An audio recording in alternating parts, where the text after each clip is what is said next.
如果講起香港動畫，大家會諗起啲咩呢？係麥兜啊，定神雕俠侶啊，定成語動畫廊啊？哇，搞唔掂，越講越老。但整體嘅係咧，大家嘅印象咧都會較為老少咸宜，受眾比較廣嘅作品。咁講密啲咧，就係佢哋嘅商業考量比較多，更多似係做件產品出嚟，作者想或者可以表達嘅嘢咧就未必好多。咁麥兜故事同菠蘿油王子嘅除外呢兩套堅嘢嚟嘅，咁有機會再同大家分享下。咁今次細愛呢套動畫咧，我睇完第一個感覺咧係香港一套咧非自知嘅動畫咧，居然可以冇框框到製作到一套講甚至畫面上表達咁成人咁得，亦有暴力同血腥元素嘅動畫電影。大概我睇嘅過程中咧，個聲值咧 drop 到好似睇來自深淵或者魔法少女小圓咁。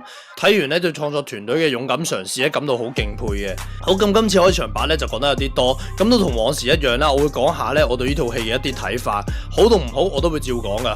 好，開播。咁我講下優點先，首先係故事